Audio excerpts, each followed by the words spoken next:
តើតុលាការ ICJ និង ICC បែងចែកដែនសមត្ថកិច្ចនឹងការទទួលខុសត្រូវលើច្បាប់អន្តរជាតិដូចម្តេចខ្លះចាប់តាំងពីសង្គ្រាមឈ្លានពានរបស់ប្រទេសស៊ីមមកលើប្រទេសកម្ពុជាចន្លោះពីថ្ងៃទី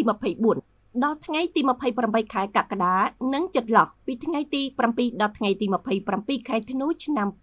2025ក៏ដូចជាបរិបទនៃការវិវត្តស្ថានភាពអន្តរជាតិនិងតំបន់កាលពីពេលថ្មីៗនេះមានការលើកឡើងយ៉ាងច្រើនជាហូរហែ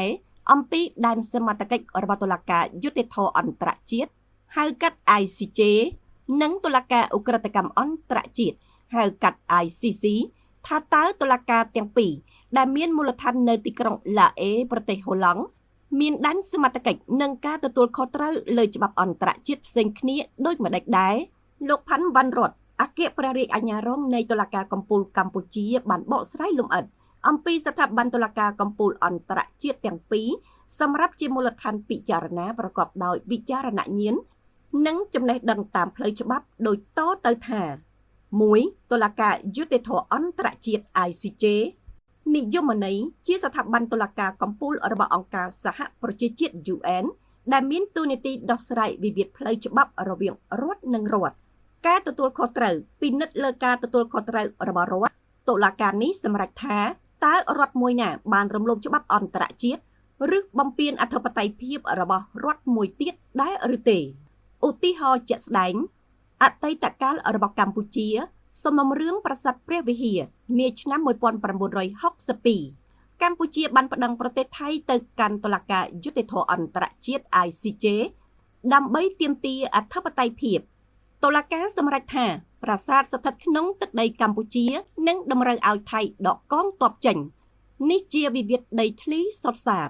បច្ចុប្បន្នអន្តរជាតិសំណុំរឿងអាហ្វ្រិកខាងត្បូងប្តឹងអ៊ីស្រាអែលនៅឆ្នាំ2024អាហ្វ្រិកខាងត្បូងចោទថារដ្ឋអ៊ីស្រាអែលបានរំលោភបំពានអនុសញ្ញាស្តីពីអំពើប្រល័យពូជសាសន៍នៅហ្គាហ្សា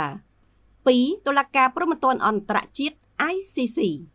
និយមន័យជាតុលាការអចិន្ត្រៃយ៍ឯករាជ្យដែលមានតួនាទីកាត់ទោសរូបវ័ណ្ណបុគ្គលមេដឹកនាំមេបញ្ជាការអ្នកកាន់អាវុធដែលប្រព្រឹត្តបទឧក្រិដ្ឋធ្ងន់ធ្ងរបំផុតការទទួលខុសត្រូវពិនិត្យលើការទទួលខុសត្រូវព្រហ្មទណ្ឌបុគ្គលអ្នកបញ្ជានិងអ្នកអនុវត្តត្រូវទទួលទោសជាប់ពន្ធនាគារ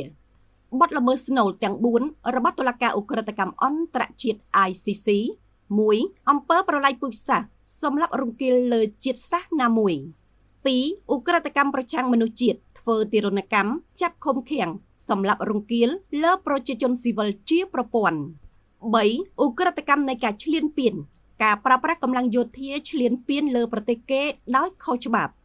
4ឧក្រិដ្ឋកម្មសង្គ្រាមការបំពានលើច្បាប់សង្គ្រាមឧទាហរណ៍ជាក់ស្ដែងថ្មីបំផុតឆ្នាំ2024 ICC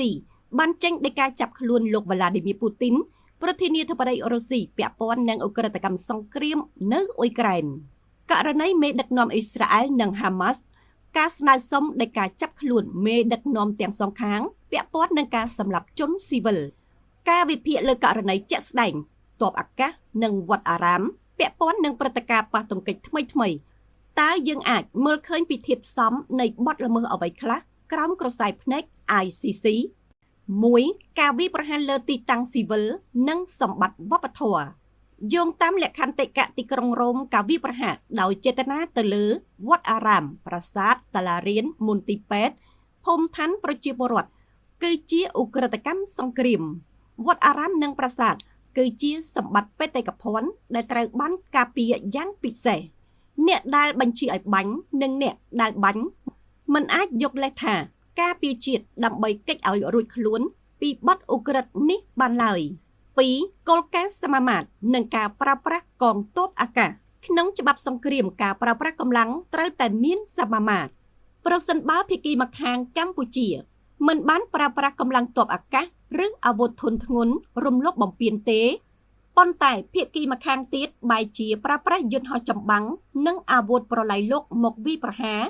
នោះគឺជាសកម្មភាពហួសហេតុនិងជាការបង្ហាញពីចេតនាប្រព្រឹត្តឧក្រិដ្ឋកម្មនៃការឈ្លានពាននិងឧក្រិដ្ឋកម្មសង្គ្រាមយ៉ាងច្បាស់ក្រឡែតសរុបសេចក្តីមកវិវាទព្រំដែនអាចដោះស្រាយនៅតុលាការយុត្តិធម៌អន្តរជាតិ ICJ ប៉ុន្តែការសម្លាប់រង្គាល ការបាញ់កំទេចវត្តអារាមប្រាសាទនិងការប្រើប្រាស់កម្លាំងកងទ័ពអាកាសលើអ្នកដែលគ្មានលទ្ធភាពការពារខ្លួនស្មើភាពគឺជាអំពើរបស់អ ுக ្រិតជនដែលស្ថិតនៅក្រោមដែនសមត្ថកិច្ចរបស់តុលាការអ ுக ្រិតកម្មអន្តរជាតិ ICC ដូច្នេះយុត្តិធម៌អន្តរជាតិមិនមែននៅឆ្ងាយពីអ្នកដែលបំពានលើច្បាប់មនុស្សធម៌នោះឡើយ។